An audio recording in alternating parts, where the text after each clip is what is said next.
Welcome to open class number 119. Hope this will bring a lot of value to you. We have a bunch of messages to go through.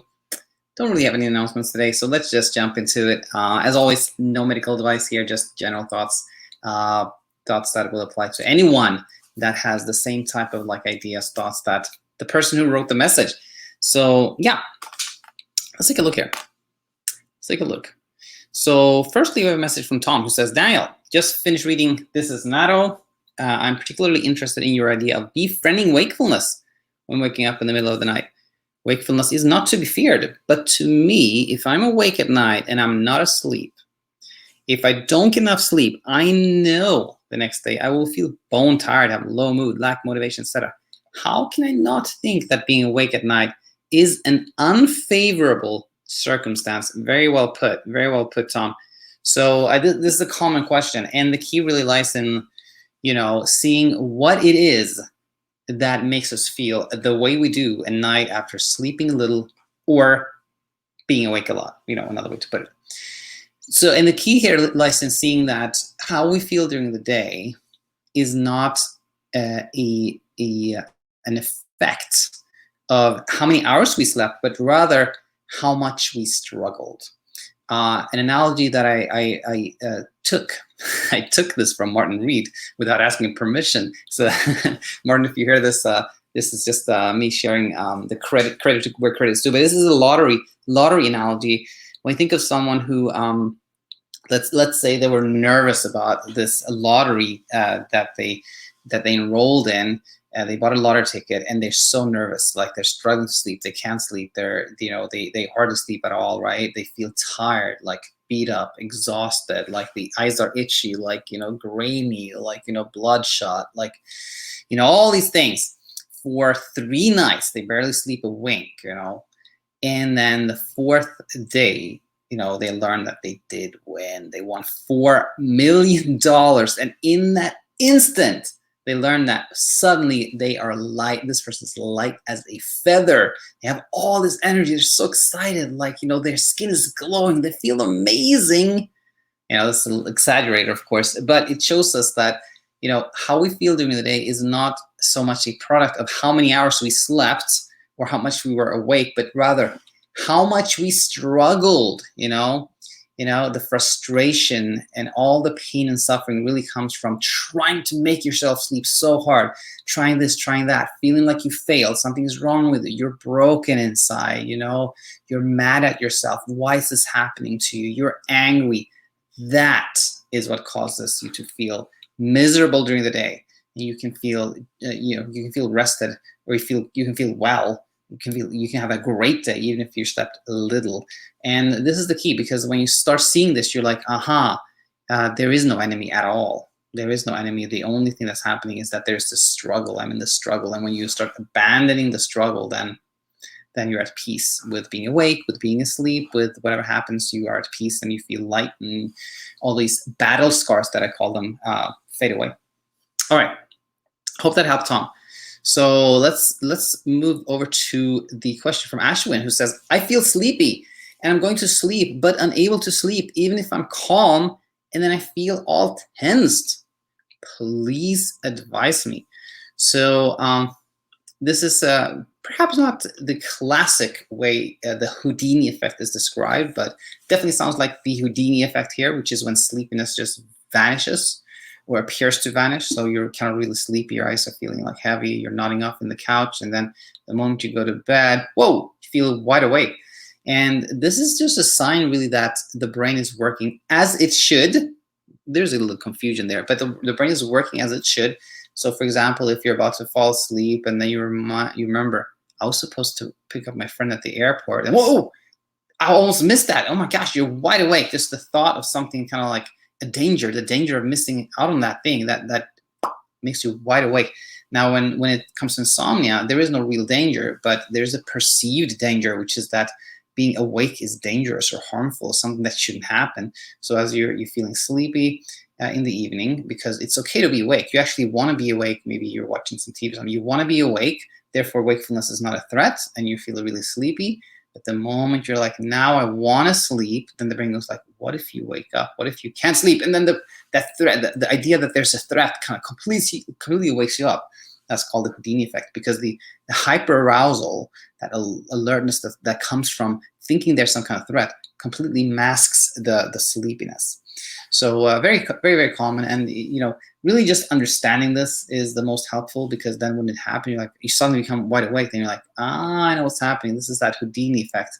And then you can just do something you like and you feel sleepy again. Maybe it happens one more time, but eventually, like when you realize that there's really nothing going on, nothing strange or unusual, those things fade. Okay, let's move on to our next message, which is from Ashley. Ashley says, a week or two ago, I asked a question that you answered on YouTube regarding hyperarousal and maintenance insomnia. Thank you for your response. Anytime, Ashley. Thanks for being here. I have been trying to befriend wakefulness. However, sleep just doesn't come during the night. Any tips on what I can do to fix this, to ensure that I get more than 2 to 3 hours a night? I'm not napping during the day either. I met with a CBT-I specialist at least 10 times last year with minimal progress. I found that sleep restriction, at least last year, gave me anxiety from the pressure to sleep during a certain time frame. Absolutely. What comes to mind as we are reading this is that anything we do with the intent that this will fix it, this will make me sleep, this will take care of the problem, whatever that is, approach with that intent will cause some struggle, including befriending wakefulness. Oftentimes you hear befriending wakefulness. It's like, yeah, this is it. Like, this is like, I'm gonna really, really make being awake like really enjoyable, so I can sleep. And then as long as you have that idea that you're doing something so you can sleep, there's some more struggle. So it's kind of like, many of you have heard this analogy many times, but it's like when you're looking for your glasses. I do that often because I forget where I put them. And then you kind of get angry, frustrated because you can't find them. And then you remember like, oh, right. People say when you don't look for something, that's when you actually find them. So then 2 hours later, you're like, dang it, I've not been looking for my glasses for 2 hours and I still can't find them. You see, you're actually still looking for glasses. It's like befriending wakefulness. I've been befriending wakefulness, but I'm still awake. I'm still awake, even though I'm befriending wakefulness. I'm trying to make it my friend, but it's still there. It's not really, the intent is to make wakefulness go away by befriending it. Then it is not befriending wakefulness, So I think this is just something to really be mindful of, so that, like, let's say it's the evening and you're not checking the time. You're like, okay, whatever happens is all right. I can enjoy being awake. And then you hear this thought in your mind, wait a minute, you've been befriending wakefulness for 2 hours and nothing has happened. This is not working. Then you're like, aha, I see what's happening here. There is some effort there. I'm trying to sleep, And then when you just deploy that awareness, magic happens, because the brain always wants to keep you safe. But when you start teaching it that what it does to keep you safe, or presumably to keep you safe, is actually why you're struggling so much, then whenever you catch it red-handed like this, it kind of starts getting embarrassed. You're like, aha, I see what you did there. You tried to make me sleep. You try to create an effort here. Then the brain is like, oh, oops, she noticed that. Okay, then it tries again, but then you catch it again, then it goes like, oh, now I'm getting like really embarrassed. And then eventually it stops doing things like that. So I think that's the key one there. And there were some similar things. Oh yeah, this one. Any tips on what I can do to fix this to ensure I get 2 to 3 hours, more than 2 to 3 hours at night? Basically, it's like anything you do to try to fix sleep is going to lead to some struggle. And when you look for reassurance, certainty, you're going to have more anxiety. It's completely counterintuitive. But it's when you're like, oh, there's nothing wrong, so there's nothing that needs to be fixed. And I can be okay. I can be willing to see that there's nothing I can do. I can be willing to see that I cannot control how many hours I sleep tonight or tomorrow night. That is a peaceful way. And when it comes to the naps there, yeah, the idea, I have a lot of problems with traditional CBT-I, including this idea that you shouldn't nap, for example, because again, that becomes an effort. It's like, oh, I have to stay awake. I cannot nap. Because not napping is a way that I can make sure I sleep. You see, again, there's effort, So yeah, I hope this helped, Ashley. Very, very common questions here. Nothing strange or unusual. Just keep asking questions, keep learning, and you'll see that this will translate into peace. Mohammed says, hi coach, I think you will remember me as the guy commenting on your videos 2 to 3 months ago. You might remember me as the guy who was really panicking. I was doing better after that and had no struggle for about 2 months and did well. Hence, I wasn't commenting on the videos, but I was still watching and wanted to take a moment to tell you how much of a saint you are and how many people you help so selflessly. I wish the best for you. Thanks so much, Mohammed. Really appreciate it. The reason for my comment is my sleep struggles are back with a vengeance. Yesterday, I only slept 2 hours, and today I write this message from a period of undesired wakefulness. My question is a basic one. I go to bed around 1 a.m., wake up at 10 a.m., but recently I haven't been getting sleep in that window. Should I still get up at 10 a.m., even if I haven't slept, or should I let my body sleep before I even start my day? And also one more question, why is it that I feel the effects of only getting 2 hours of sleep throughout the next day when I'm awake, yet when I go to bed, all that built up sleep drive disappears and I'm hyper aroused? This stresses me a lot and leads to panic attacks. The hyperarousal leads to me losing it and having a panic attack. Side note number 1, I'm a very busy person, so not being productive isn't an option, hence why I worry so much when my sleep gets messed up. Side note number 2, I'm a guy into fitness activities, so I'm worried lack of sleep will crush my testosterone levels and I will not have a healthy testosterone level. I'm looking to get married soon, so this can be an embarrassing problem for my lovely future wife. Too many words in my head. Mohammed, very, very understandable. You know, this is these are very common worries. And, you know, if we go through, like, I recorded 4 things in my mind. The first one was, you know, this, let's see, what was the first one actually? The first question here was, oh yeah, should I get out of bed at 10 a.m. even if I haven't slept? So the thing here is that when you haven't slept that night, and let's say you have an alarm at 10 and it goes off, and you know the natural reaction for the brain, the intuitive reaction from the brain is like, you haven't slept at all, you got to get some sleep, you got to get some, right? So stay and catch some more sleep when you can. Now the problem then is that it leads to this idea in the brain that when you don't sleep, you got to try to get it when you can. It's this kind of perpetual chasing of sleep, trying to get it. And just like you talked about getting married, you know, it's sort of like dating, that when you're meeting someone and you are really showing that you would like this to work, like you'd like to be with this person, like if you show that right away, you're like, then they become kind of like, oh, no, I don't think this is for me. This person is like too, like, they're showing, this must be something fishy here, right? Same thing with sleep. Like the more you chase it and try to get it, there's no peace in your mind. Like it's just always in this, like, trying to get it, I have to get it. This preoccupation never leaves. So when you decide to, let's say, you know what, even if I haven't slept much, I'm still gonna get up about the same time every morning, you're teaching the brain that there's nothing there to be chased, that it's acceptable to be awake, that you're not afraid of being awake. And that leads to a nice and peaceful place where sleep happens all by itself, like it did for you, Mohammed, for like 2 months. It's easy to get confused and think that, like, oh, I slept good for 2 months because I had figured it out. I knew what I was doing. I had it, but now I lost it. But it's not like that at all. It was actually for 2 months. There was a more willingness to be awake. It was okay to be awake. There was no struggle, and then there is a little bit more struggle now, which is completely natural because fear doesn't fade like in a linear way. There's often like a little residual fear that can have a little flare up, and so nothing strange or unusual there. Number 2, the second question here was, why is it? Yeah, it was like, why do I feel the effects of only getting 2 hours of sleep throughout the next day when I'm awake? Yeah. I feel really sleepy during the day. I feel the effects of not sleeping, but then I still can't sleep the following night.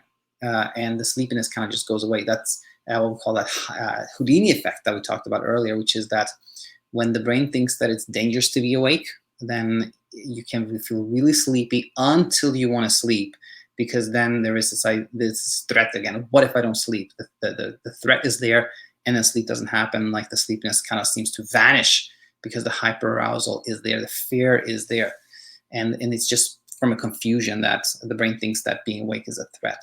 Now, There were two other things here, which was one, the productivity. That there's often one thing that can really feed insomnia is like you don't sleep so well, and the struggle, as we talked about earlier, the struggle to sleep, thinking that you failed, not knowing what's going on, the constant ruminating, like the trying to figure it out, the googling, the searching, all that leaves you exhausted. Not sleeping little per se. Of course, if we sleep little, we feel more tired too. That is true, but it's really the struggle that creates that fogginess and heaviness, and that makes us less productive. And then when we're less productive, we feel it's even more important to sleep, so there's even more pressure to sleep. So I think the key with that is to see that the kind of loss of productivity comes from the struggle, and that we can actually do really well even if we slept little, but we're not so hard on ourselves. When we're kind to ourselves and gentle with ourselves, that heaviness goes away, and that really helps. And then fourthly, when it comes to like testosterone levels, and it's very common to project things like, what if this goes on forever? Like, am I gonna be able to have a work, have a family, have kids, meet someone? Like, what are they? How can I even talk to them about what's going on with me? In fact, we had a discussion about this Tuesday in dropping class in the sleep coach school. A client expressed pretty much exactly the same ideas as you had, Mohammed. And, I think it is very helpful to know that nothing, oftentimes it's like this is going to go on forever, which it never does. Like, there's always changes.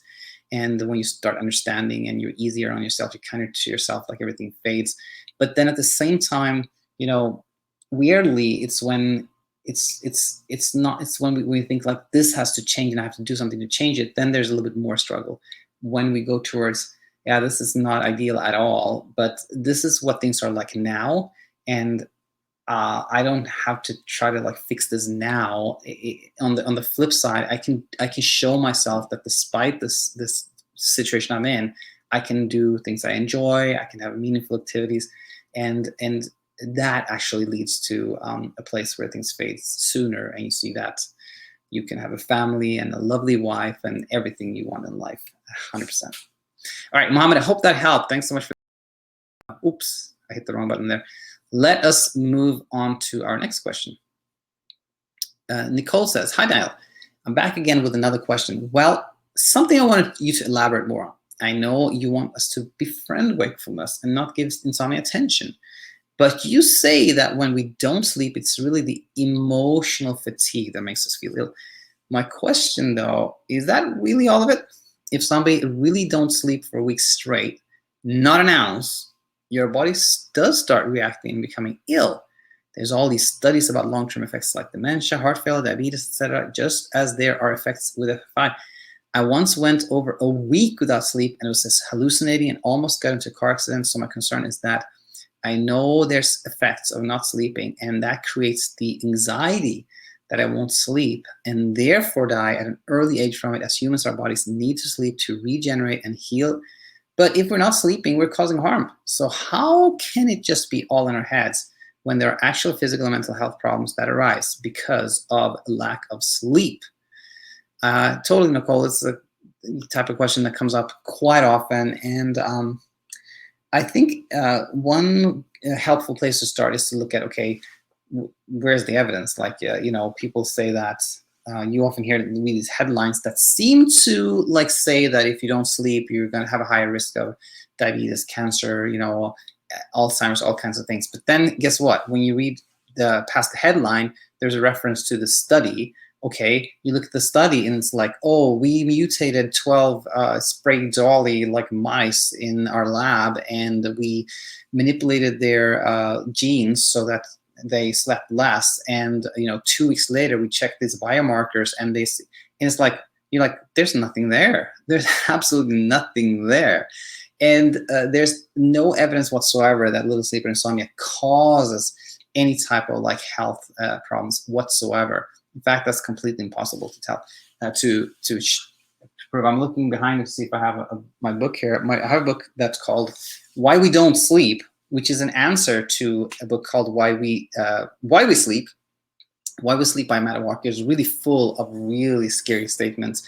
It's been debunked by Alexei Guzey, who was a guest on the channel, and I wrote a little book myself before Alexei debunked Why We Sleep with my ideas. And so I think it's really helpful to know that no health consequences have been shown to be caused by little sleep or insomnia. Now, if you take any random person and you keep them awake for a week, let's say, this is not insomnia, because insomnia is driven by the fear, like fear of not sleeping. So it's hyperarousal keeps you awake, which is different from just simply keeping somebody awake, not disallowing them from sleep, let's say. Now, let's say you did this experiment with a person, you would find that that person would not stay awake much more than 48 hours, you know. And now a lot of people who hear this are going to say, like, but I've been awake more than 48 hours, 50 hours, 60 hours, 72 hours, whatnot. And, you know, hyperarousal can surely keep you awake for longer than, you know, just like somebody trying to keep you awake. That is true.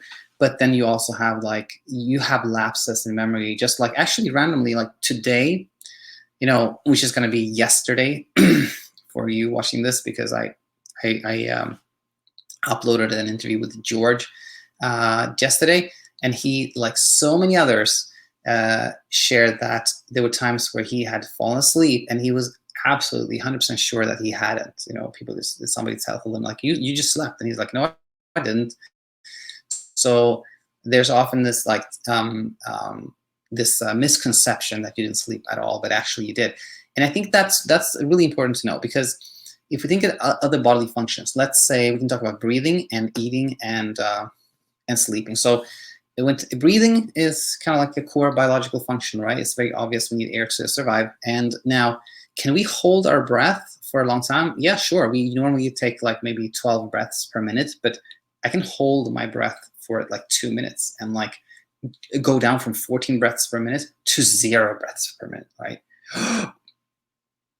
You can do that for a long time, but guess what happens? Nothing. Like you cannot harm yourself by holding your breath. Eventually, you start breathing. There is just no other way. And how about eating? Well, if you don't eat for a very long time, that could be harmful. That is very, very true. Now, what's the difference between eating and breathing and sleeping? Well, it is that, you know, the body cannot produce food by itself. If it could, then it would be perfectly safe to not eat, because the body would just like produce food and we'd be all good. But the body can produce sleep. So when the body needs sleep, it produces it. Now, of course, when you have insomnia, it's like, but it's not doing it correctly. Something is wrong with me, but it's still working. Like your brain's working, always working perfectly fine. It's just, it thinks that you're under a threat, and therefore it doesn't produce so much sleep because it wants you to be alert. The confusion, of course, is that being awake is a thing it wants to keep you safe from, and therefore it makes you more awake. Yeah, that's true. But it's in the context of like the confusion that being awake is a threat, it's acting perfectly rational. Like it's perfectly rational to keep you awake when the brain believes there's a threat, but it can't keep you awake for that long. Like eventually the sleep drive produces sleep. That always happens. Now, hallucinations, you know, out-of-body experiences, like, you know, pain, tingling, twitches, urges, like, you know, jolting, like shocks, you know, seeing things that, well, has hallucinations, auditory hallucinations, visual hallucinations, losing your personality, like brain fog, like seeing things weirdly, like all those things are very common. And you know, they can come from, yeah, little sleep, or from the struggle itself. Nothing strange or unusual with that. And you know, of course, like anyone who feel like you're not safe to drive, for example, or operate machinery, like of course we should do that. That applies to all human beings. But yeah, that said, yeah, there's really no evidence that insomnia, short sleep causes any health problems. And sometimes people ask about how about mental health things, like I've heard insomnia is associated with like depression and anxiety. My take on that is that it's not that insomnia causes that, but rather that they're all coming from the same place. That anxiety comes from a place where we want to avoid feeling anxious, and we try to kind of suppress that emotion, and then it becomes stronger. Sadness, we try to not be sad, we become more sad. Fatigue, we don't want to be fatigued, so we become more fatigued. and we don't want to be awake, so we become more awake. I think they all come from the same place, which is, and that's helpful to know, because when you learn about one of these struggles, like you learn about insomnia, you can apply it very widely. Okay, actually, I hope that helped. Let us know if it didn't, and we will move to our message from Anastasia. Hi, Coach. I hope you can address some or ideally all of my issues described below. Almost 5 months ago, largely due to a stressful event related to the pandemic, I developed anxiety and chronic insomnia. At first, I had several sleepless nights, during which my anxiety was high, but eventually culminated in several nighttime panic attacks. My mind then began associating relaxation and sleep with potentially experiencing increased anxiety and even more panic attacks. It is almost as my mind was saying, you can't take your guard down. Remember what happened last time. Since then, I experienced chronic insomnia, and when my body's trying to fall asleep, my mind wakes it up with jolts and jerky movements. I can't sleep during the day either, for the same reason that I can't relax enough on my own. I was prescribed sleeping pills, which I'm hoping to start coming off soon, and since then have had trouble sleeping naturally. I think my symptoms are similar to PTSD. How do I quiet my mind and relax enough to fall asleep? My second question is about CBT-I, which I signed up for with a healthcare provider. I heard that it's all about sleep restriction, keeping sleep dry, rituals, and getting out of bed when I don't feel sleepy. That means I would be out of bed for pretty much the whole night. I'm afraid my body would start associating nighttime with being awake even more. Should I still go ahead with CBT-I? Okay, so I just actually saw 2 questions here, but we can comment on, like, the overall experience, which is a very, very common one. There is some fear, some stress, there's panic attacks. Panic attacks happen at night.